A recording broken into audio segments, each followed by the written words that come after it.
Calix, je t'ai trouvé des cheveux. Ouais. Ouais, ça doit gratter quand même. Ouais, non, et puis c'est tout gras. Salut Calix, salut Jérôme. Salut les gars.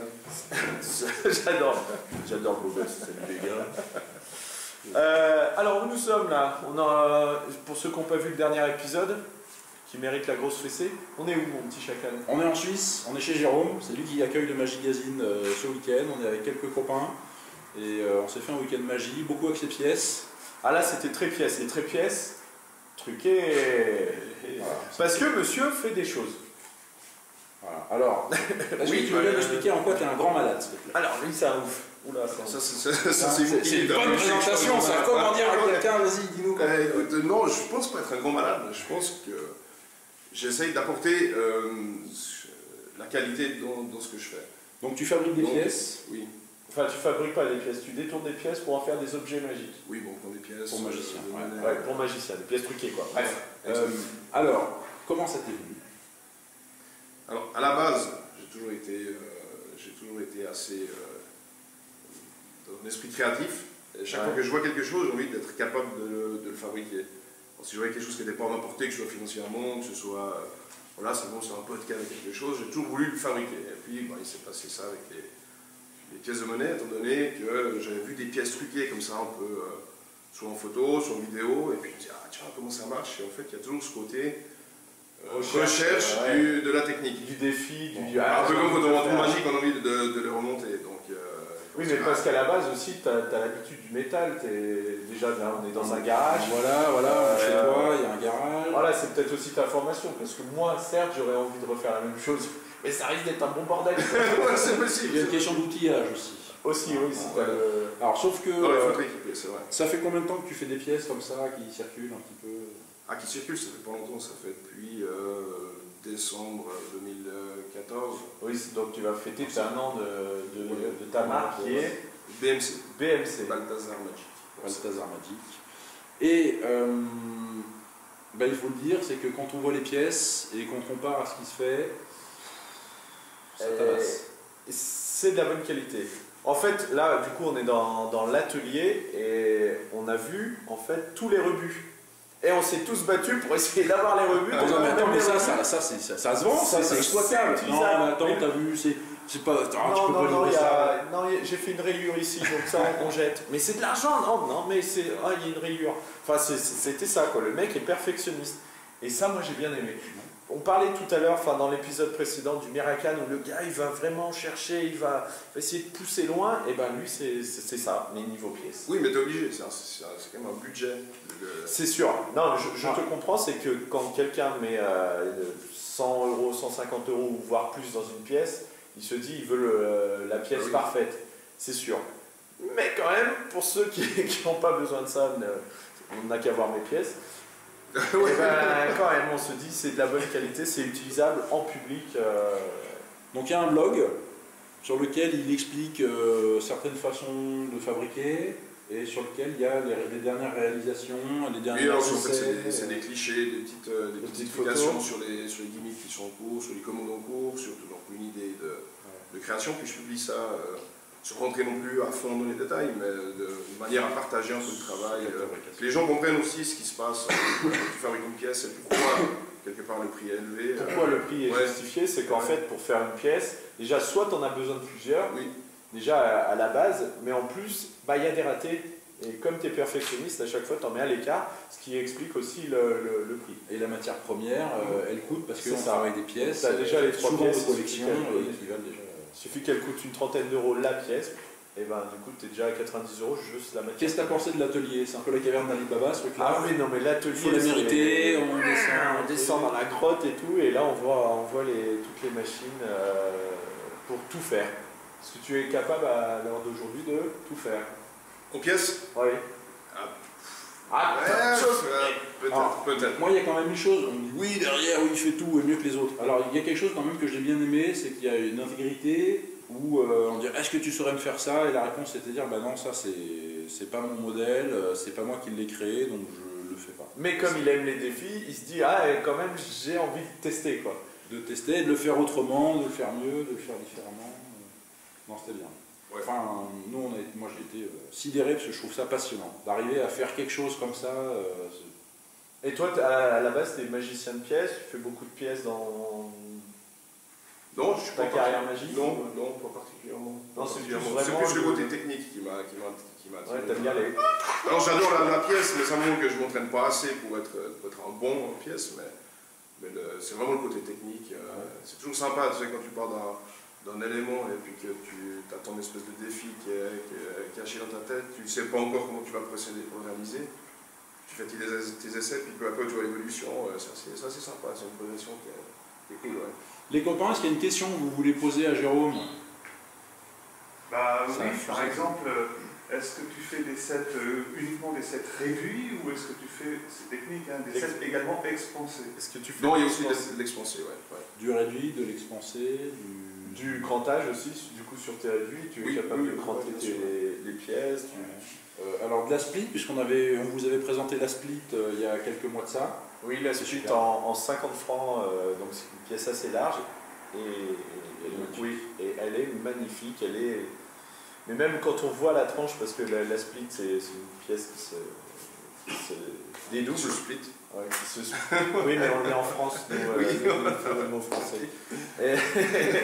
Et du coup, même la tranche, c'est parfait, tout comme les pièces de 50 francs, elles ont des petits motifs et boum, tout se recale bien. Enfin, tu te dis, mais c'est un travail de taré. Alors, ils m'ont fait la blague quand même parce que je suis entouré de fous furieux de pièces.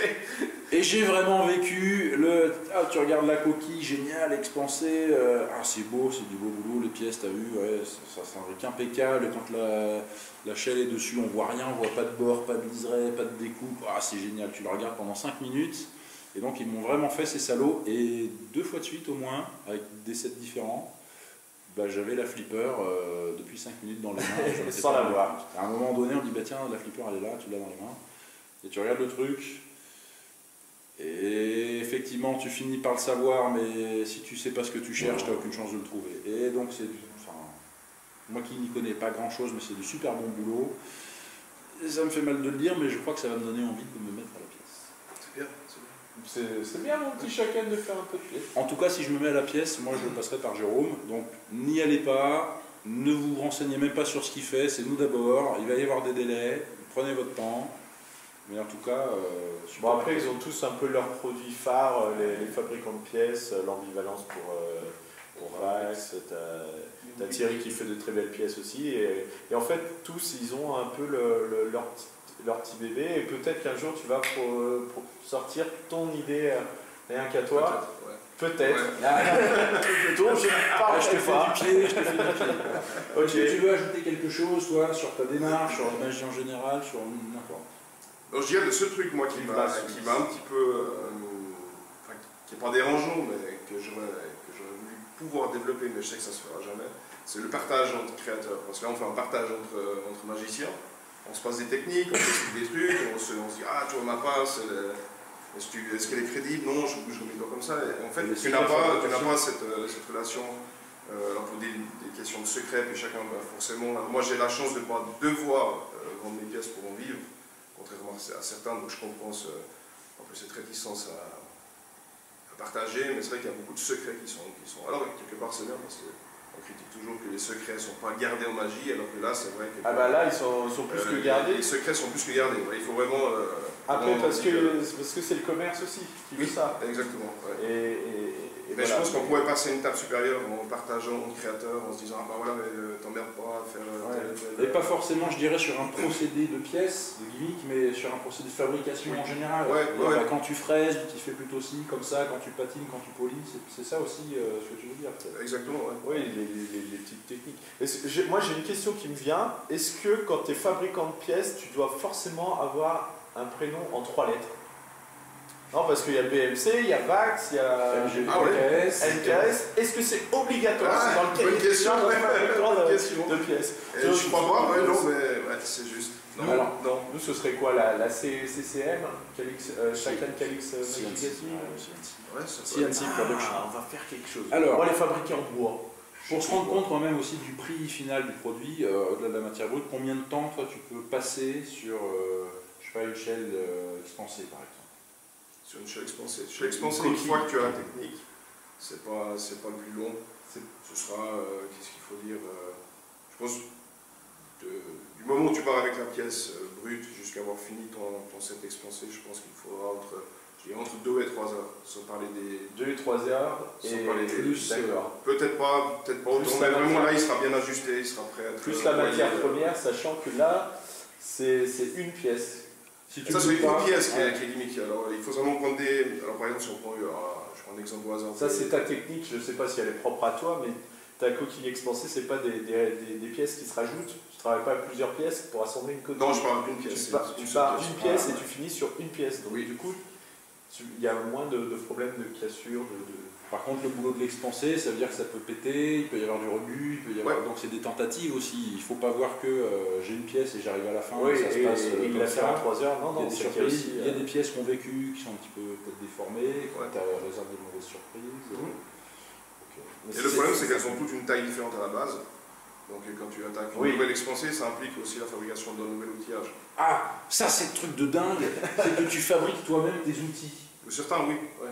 Mais alors ça, tu vois ça dans la tête, tu dis voilà, ça c'est moi qui l'ai fabriqué, j'en ai besoin, ça n'existe pas, je l'ai fait. Ok. Ok. Donc forcément, ça a un impact aussi sur le coût. Sur le coût, puisqu'il n'y a pas que la pièce, il y a aussi la façon, la matière pour le faire. Dans les choses que tu as faites, c'est quoi ce qui t'a pris le plus de temps? Tu parles en pièces ou en outillage? En pièces. En pièces, en temps, c'est le set à Steve. Steve, un gros consommateur de Saturn. Le Saturn dont tu parles sur ton blog. Oui, on va pas tuer la surprise, allez voir sur le blog de BMC, soyez curieux. La Saturn, c'est ça? Saturn. Le set s'appelle Saturn. Normalement, c'est parti, tu vas donner ton planète. Alors en fait, c'est le modérateur du site qui, en gros, pour la petite anecdote, il y a un gars qui m'appelle et puis il me dit j'aimerais combler le set Saturn. Je fais vous allez vous tromper de fabricant. Moi je fais pas. Qu'est-ce que c'est ça? Je sais pas. Oui, c'est marqué sur votre fiche de prix. En fait, je suis allé regarder sur les listes de prix. Effectivement, c'était marqué Saturn. Et puis, c'était le modérateur qui me dit ça serait cool si on mettait des noms de planètes pour les sets. Très bonne idée, on regarde le truc. Ouais. Donc, tout ce qui est création personnelle, tu auras des noms de planètes. Ouais. Bon. D'accord, ok. Même d'autres produits. Ok, très bien. On en parlera un jour de produits BMC de A à Z. Bon, super. En tout cas, n'hésitez pas à contacter Jérôme. Mais pas dispo, il est sympa. On est content d'être venu, merci beaucoup. Merci beaucoup. Ciao, bisous à tous, bisous au public. Ils sont 150 derrière. Allez, et nous on part en bagnole. Allez, ciao. Allez, on va faire finir ça là, Jérôme, ça avance pas là. Oui, on s'en occupe. Comme ça. Regarde, ça fait les Dalton. Les Dalton. Je fais un 67 moi. C'est-à-dire que moi je suis à Avril, c'est ça. Moi je fais un 70.